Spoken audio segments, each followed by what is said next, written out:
વાગરામાં મુસ્લિમ સમુદાય દ્વારા રેલી કાઢી આવેદનપત્ર પાઠવી વડાપ્રધાનને સંબોધેલ આવેદનપત્ર પાઠવી અજમેર શરીફ દરગાહના સર્વેના મુદ્દે ન્યાયસંગત અને શાંતિપૂર્ણ ઉકેલ લાવવાની માંગ કરવામાં આવી હતી।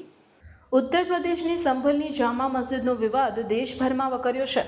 આ દરમિયાન રાજસ્થાન સ્થિત અજમેર દરગાહ ચર્ચામાં આવ્યું છે। દરગાહની ઇમારતના સ્થળે અગાઉ ભગવાન શિવનું મંદિર હોવાના દાવા બાદથી વિવાદ ચાલી રહ્યો છે। આ અંગે 26 નવેમ્બર કોર્ટમાં સુનાવણી થઈ હતી। સુનાવણી દરમિયાન હિન્દુ પક્ષ તરફથી દરગાહ પરિસરમાં એએસઆઈ સર્વેની માંગ કરાઈ છે। હાલ કોર્ટે આ કેસની આગામી સુનાવણી કરવાનો નિર્ણય લીધો છે, પરંતુ જો આ કેસમાં કોર્ટ તરફથી સર્વેનો આદેશ અપાશે તો સંભલની મસ્જિદ બાદ અજમેર દરગાહનો પણ સર્વે થઈ શકે છે। દરગાહના સર્વે મુદ્દે દેશભરમાં મુસ્લિમ સંગઠનો વિરોધ દર્શાવી રહ્યા છે। તેવામાં વાગરા મુસ્લિમ સમુદાયે પણ પોતાનો વિરોધ નોંધાવ્યો હતો અને 6 ડિસેમ્બર 2024ના રોજ જુમ્માની નમાઝ બાદ મુસ્લિમ સમાજના લોકો વાગરા ડેપો સર્કલ ખાતે ભેગા થયા હતા અને ડેપો સર્કલથી વાગરા મામલતદાર કચેરી સુધી મૌન રેલી સ્વરૂપે દેખાવો કરી વાગરા મામલતદાર મારફતે પ્રધાનમંત્રી નરેન્દ્ર મોદીને આવેદન સ્વરૂપે દરગાહના સર્વેના મુદ્દે ન્યાયસંગત અને શાંતિપૂર્ણ ઉકેલ લાવવા અપીલ કરી હતી। આ વેળાએ મોટી સંખ્યામાં સમાજના લોકો હાજર રહ્યા હતા। પ્રધાનમંત્રીને સંબોધીને પાઠવેલ આવેદનપત્રમાં જણાવ્યું છે કે તાજેતરમાં ચર્ચામાં આવેલ હઝરત ખ્વાજા ગરીબ નવાઝની અજમેર સ્થિત દરગાહ શરીફના સર્વેના પ્રસ્તાવ અંગે અમે દેશના જાગૃત નાગરિક તરીકે અમારી ચિંતાઓ અને મુસ્લિમ સમુદાયની લાગણીઓ વ્યક્ત કરીએ છીએ। હઝરત ખ્વાજા ગરીબ નવાઝ દરગાહ માત્ર મુસ્લિમ સમુદાય માટે જ નહીં, પરંતુ સમગ્ર દેશમાં શાંતિ, સદભાવના અને ધાર્મિક એકતાનું પ્રતીક છે। આ દરગાહને દેશની આઝાદી બાદથી દરેક પ્રધાનમંત્રીએ પોતાની આસ્થા પ્રગટ કરવાના પ્રતીક રૂપે ચાદર પણ ચડાવી છે। વર્તમાન પ્રધાનમંત્રી એટલે કે આપ નરેન્દ્રભાઈ મોદીએ પણ આ પવિત્ર સ્થળે ચાદર ચડાવીને પોતાની ધાર્મિક આસ્થા વ્યક્ત કરેલી છે। આથી આ દરગાહ માત્ર ધાર્મિક સ્થળ જ નહીં, પરંતુ ભારતની સાંસ્કૃતિક ધરોહરનો એક મુખ્ય ભાગ છે। તેમજ 1991ના પ્લેસ ઓફ વર્શિપ એક્ટ હેઠળ ધાર્મિક સ્થળોની પરિસ્થિતિ અને આગવી ઓળખ જાળવવાની જે કાયદેસર ગેરંટી આપવામાં આવી છે, તેની આદરપૂર્વક અને કડકપણે અમલવારી કરાવવામાં આવે તેવી આશા વ્યક્ત કરાઈ છે।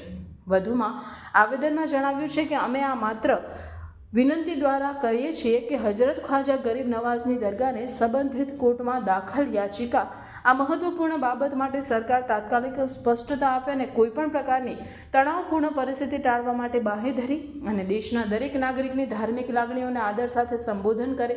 તમારા ઉત્તમ નેતૃત્વ હેઠળ દેશની સંસ્કૃતિની વિવિધતામાં એકતાને મજબૂત રાખવા માટે સતત પ્રયત્નશીલ રહેશો તેવી મુસ્લિમ સમાજે પ્રધાનમંત્રી પાસે આશા વ્યક્ત કરી હતી।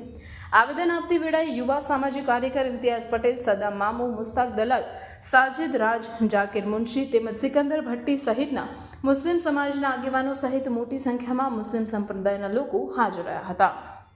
એ સફળતાપૂર્વક અમે અહીંયા મામલતદારશ્રીને આવેદનપત્ર પાઠવેલ છે અને એનો વિષય એવો છે કે ખ્વાજા ગરીબ નવાઝ રહેમતુલ્લાહ તાલા અલૈની દરગાહ જે 800 વર્ષ જૂની છે, એટલે મોગલ કાલથી પણ 300-400 વર્ષ પહેલાની દરગાહ છે અને એ ખરેખર હિન્દુ મુસ્લિમ તમામ ધર્મોના માટે આસ્થાનું કેન્દ્ર છે અને આખી દુનિયા માટે પણ શાંતિનું કેન્દ્ર છે।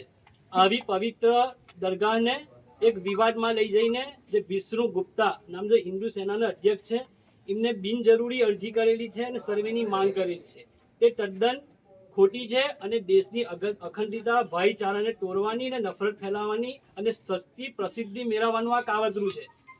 એ એટલા માટે અમે શ્રી યશસ્વી વડાપ્રધાન નરેન્દ્ર મોદીજીને અને સુપ્રીમ કોર્ટને બી અમે અપીલ કરીએ છીએ કે અંદર એ રસ લે અને આનો સુખદથી સુખદ કોઈ પરિણામ લાવે એવી મારી માંગણી છે। બીજું કે પ્લેસીસ ઓફ વર્શિપ એક્ટ જે 1991નો કાયદો છે કે તમામ ધર્મ સ્થળ જે છે એ સ્થિતિમાં રાખવા, એની સાથે કોઈ છેડછાડ કરવાની એનું પણ ઉલ્લંઘન છે। એટલે ફરીથી વડાપ્રધાનશ્રીને અને સુપ્રીમ કોર્ટને પણ અપીલ કરીએ છીએ કે આની અંદર ઇન્ટરફિયર કરે અને આનું સુખદ પરિણામ આવે અને ફરીથી આવી કોઈ ઘટના ના બને, આવા વિવાદ ના બને એવી અમારી માંગણી છે।